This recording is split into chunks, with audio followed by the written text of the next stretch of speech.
that they don't want us to be healthy in America, and I knew this long before the pandemic. All right? Here's how I knew they didn't want us to be healthy in America. Walgreens has a rewards program for their pharmacy. Not the store.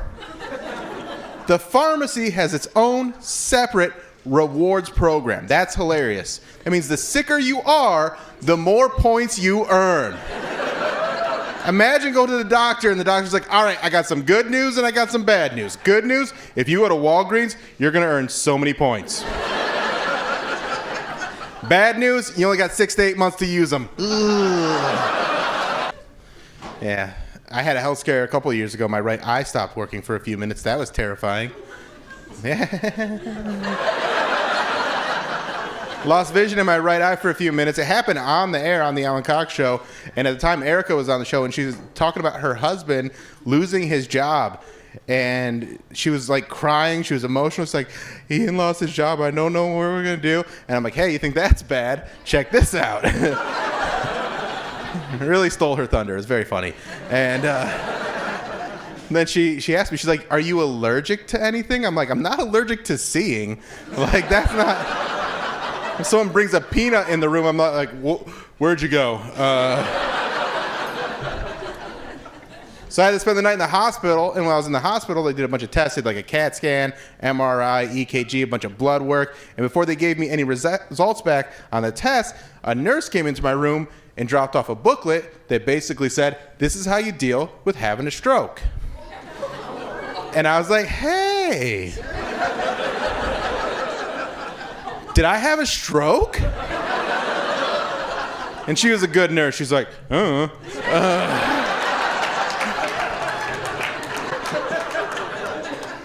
I was like, well, real quick, because I know you're busy, what are the things that cause strokes? And she's like, stress. And I was like, well, you know what I find stressful? Being given literature on having a stroke when you're not sure if I had a stroke. And she goes, whoop, that is stressful. And she left. And I was like, figure out who burnt toast out there.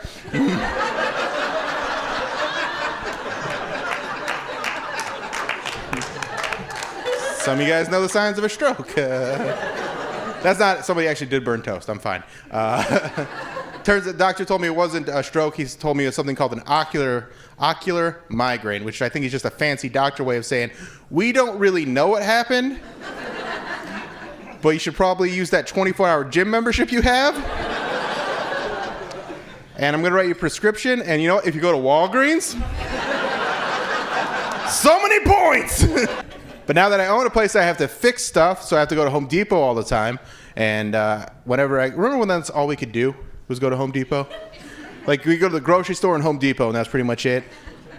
I went there, and like we were like standing in line, like we're trying to get into a club. Try to do like the little club tricks, like, hey, is Terry working today? They're like, nah. Nice try. Went there one time, and I couldn't even find a parking spot in a Home Depot parking lot. Those are the biggest parking lots on the entire planet. I'm driving around forever. I can't find one. I finally get one. This old lady starts yelling at me. She's like, hey, I was going to park there. Didn't you see my turn signal? I was like, yeah, I knew you had it on, but I didn't know if you knew you had it on.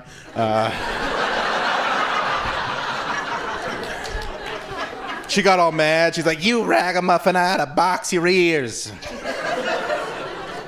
I don't know what that means. So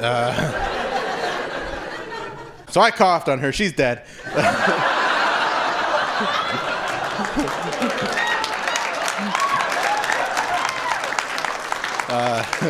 Wasn't even COVID. She just turned to dust. She was that old. Also, full disclosure, I was on mushrooms at the time, so I don't know what really happened.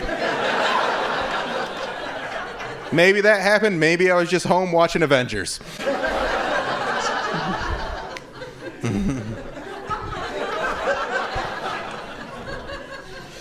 So I had to go there and fix some plumbing stuff the other day, and I always get nervous when they ask me if I need help. It makes me feel like less of a man. And I think I get that from my dad because when I go to Home Depot with him as a kid, if they ever asked him for help, he would grab the nearest item and just say that's what he was looking for. They'd be like, sir, can I help you with anything? He'd be like, this is it. And then he would buy that product while maintaining eye contact with that employee. I know what I'm looking for. And then 2 weeks later, he'd go to a different Home Depot and return it. Very stubborn man. So I had to go there the other day and fix some plumbing stuff, and I needed some PVC pipe. But the last thing I saw when I was walking around was the word HVAC. And so when the guy asked me if I need help with anything, I just started mushing letters together, and this is what came out. He's like, sir, is there anything I can help you with? I'm like, yeah, where do you guys keep your HPV? And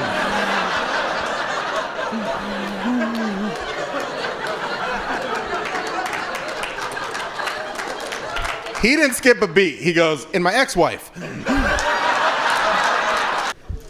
I think it's funny, too, that people that have young names are going to be old soon, and I think that's going to be hilarious when people are introducing their grandparents that have young names. Like, this is my grandpa, Cody. I'm like, Cody's not a grandpa name. There he is. And that's my grandma, Michaela. I'm like, stop doing this. I don't like it. Went to Egypt. Yeah. Went to Egypt, got to go to the pyramids, actually got to go inside the pyramids. That's really cool. And I got to go into a room that nobody's been in since they built the pyramids. And I had an app that could translate hieroglyphics. And I translated these hieroglyphics, and they said, oh my God, I haven't seen you since high school. I hope you're doing well. How would you like to be your own boss and make $15,000 a month? Fucking pyramid schemes.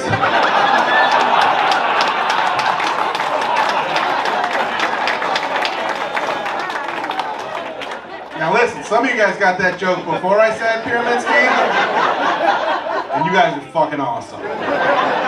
Some of you guys didn't get that joke till I said pyramid schemes. I want you to see me after the show because I got a way that we can both make a lot of money.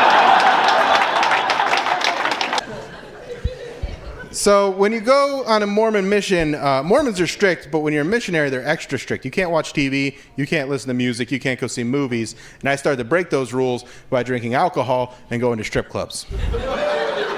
Yeah. And they're fun. Over there, they're fun. They're not exactly strict. The first time I go to one, it's me and two other missionaries that I corrupted. And we go in, and we're the only Americans in the whole place. And all the girls are trying their best to get our attention. One girl comes out, takes off all her clothes, takes a piece of ice out of the bucket, rubs it on a very intimate part of her body, and then dropped it into my beer. Yeah. So I accidentally spilled that on purpose, because you're not even supposed to drink the water over there, so.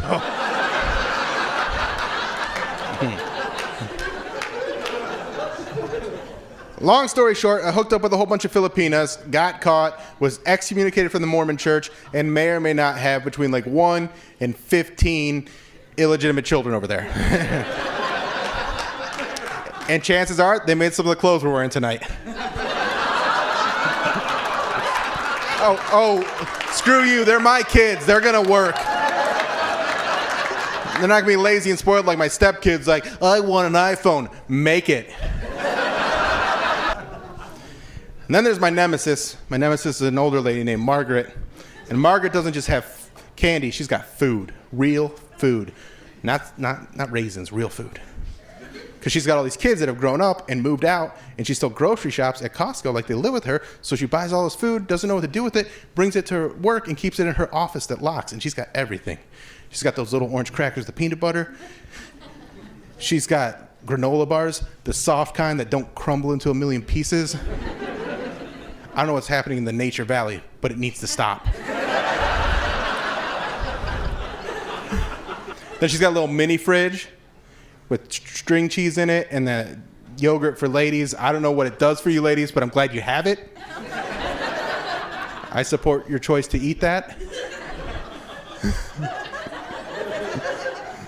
And then in their little mini fridge, she's also got a little freezer. And in the freezer, she's got toaster strudels. Yeah, toaster strudels. Yeah, I know, right? The Pop-Tarts of a 2-parent household. Yeah.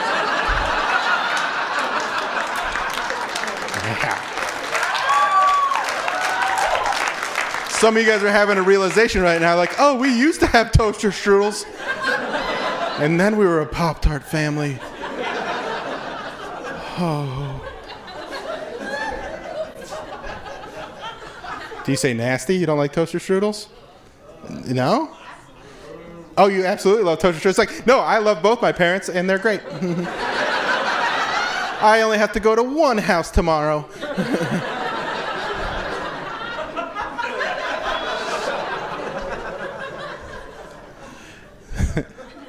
The only thing about Margaret is, though, she's got a little rule. If you take any of her food, you don't just get away with it scot-free. She's got a little quid pro quo.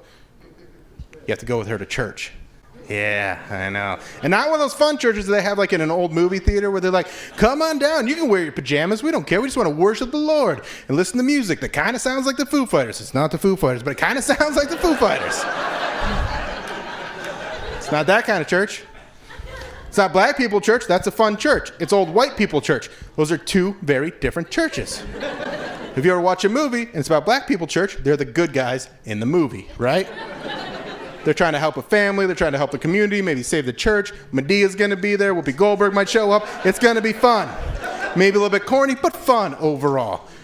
If the movie's about white people church, old white people church, who are they in the movie? They're the bad guys in the movie. They're the ones that are like, you won't be dancing in this town, Kevin Bacon.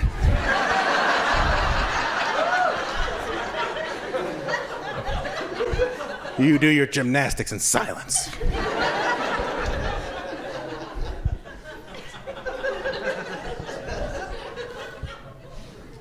That's the kind of church that she wanted me to go to, because one day I went in there and got some of those orange crackers with the peanut butter, and she's like, you know the deal, Bill. Take any of my food, you got to go to church with me on Sunday. I'm like, I'll see you Sunday. Sunday rolls around. I didn't go to church. Monday, she found me. I was hiding from her. She found me. And she cornered me, and she was like, hey, Bill, missed you at church yesterday. You said you were going to come, but you didn't, so I'm guessing you had a good excuse. And I was like, oh, yeah, I was on my way. But then Jesus took the wheel.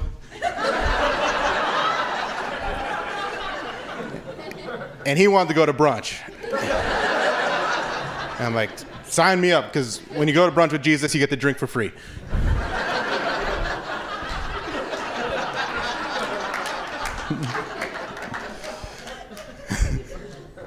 And she goes, oh, Bill, you're so funny to some people. Yeah. Old white people church is good at passive aggressive, and she got me right in the heart with that one. She's like, you said you were going to come to church, but you didn't come to church. And Bill, that's a lie. And a lie is a sin. Sounds to me like you could actually use some church in your life. And I'm like, you know what, Margaret, you're right. I could use some church in my life. I'll see you this Sunday. Sunday rolls around. I didn't go to church again. But what I did do is I became friends with a janitor that has a key to her office. So I just go and take food when she's not there, because the Lord works in mysterious ways. I was raised Mormon, and whenever people found out that I was Mormon as a kid, they'd always tease me. They'd be like, oh, Bill, you're Mormon? How many wives do you have? A boo-hoo-hoo-hoo-hoo. Right, and that hurt my feelings, and I'd start to cry and run home to my mom's. I really was Mormon. I served a Mormon mission for 2 years in the Philippines, and while I was there, I learned a language that's completely useless to me now. Anybody know the national language of the Philippines? Tagalog, yeah. And when I read it on a piece of paper, I'm like, ooh, tag-along. This place is going to be delicious. That's a Girl Scout cookie. That's where they come from. That's not what it was, though. But it was a very difficult language to learn. And I was brand new in the country, and I'm walking down the street one day, and this guy pulls a knife on me. And it wasn't scary, because he was Filipino. He was this big. And I had this kind of great moment where I grabbed the knife out of his hand and I threw him on the ground, and I wanted to yell at him and say something intimidating like, get away from me, you scumbag.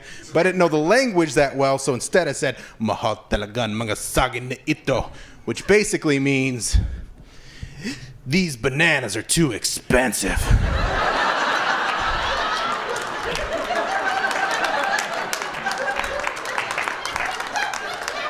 I still said it in like an angry tone. That was just the most aggressive phrase that I knew at the time.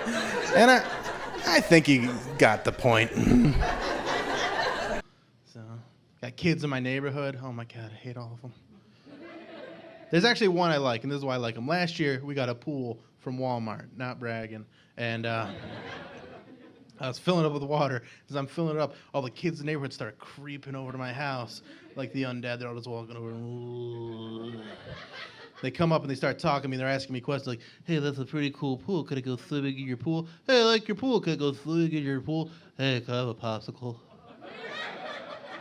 Well, I'm waiting to go swimming in your pool. Then the cool kid, the kid I like, he walks over, he looks at the pool, he looks at me, and he's like this.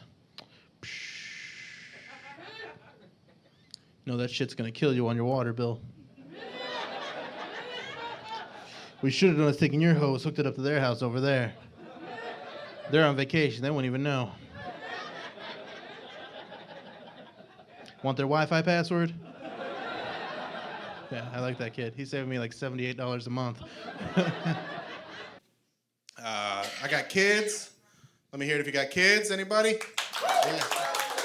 Good. I got 3 kids. They're actually my ex-wife's kids from her first marriage, but I raised them like they're my own. I take care of them. I provide for them. They don't see their biological father, so I stepped into that role. Thank you, guys. Can you tell them that it's awesome? And I love those kids, and they're grown up now. The oldest is 23, the middle one's 21, and the youngest is 20, and I know I look great for how old their mom is.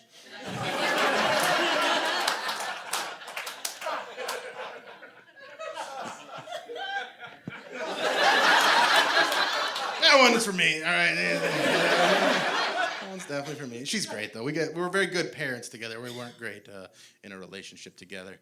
But now, the kids are older, and they're doing their thing, and let me tell you about my youngest. He's 20 years old. He's transgender. He was born, assigned female at birth, and then transitioned to be a boy a few years ago. And let me tell you the story about how he came out to me.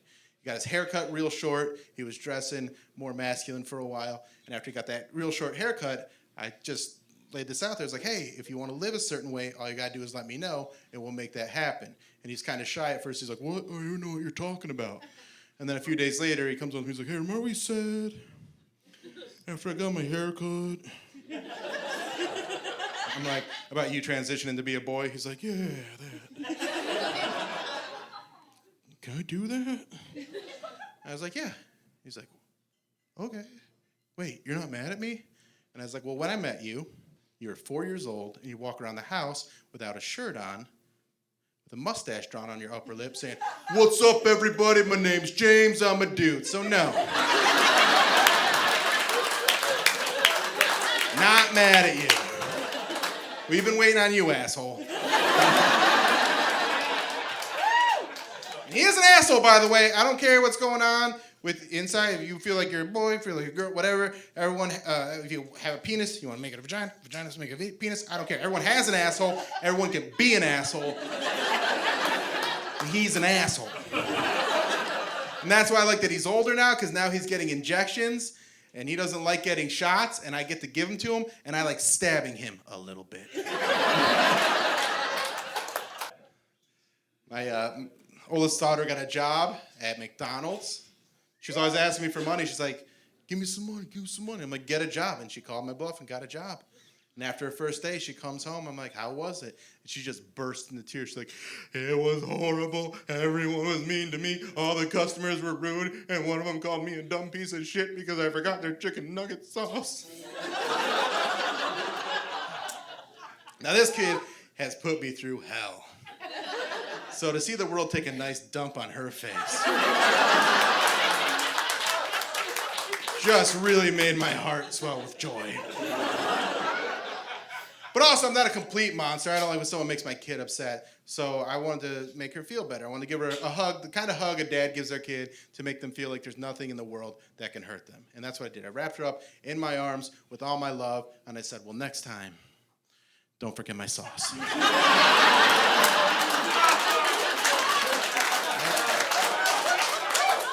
I didn't know they were going to put her on drive-thru. didn't think she was ready for it. Also, have you ever tried to eat chicken nuggets without any dipping sauce? It's like being waterboarded in reverse.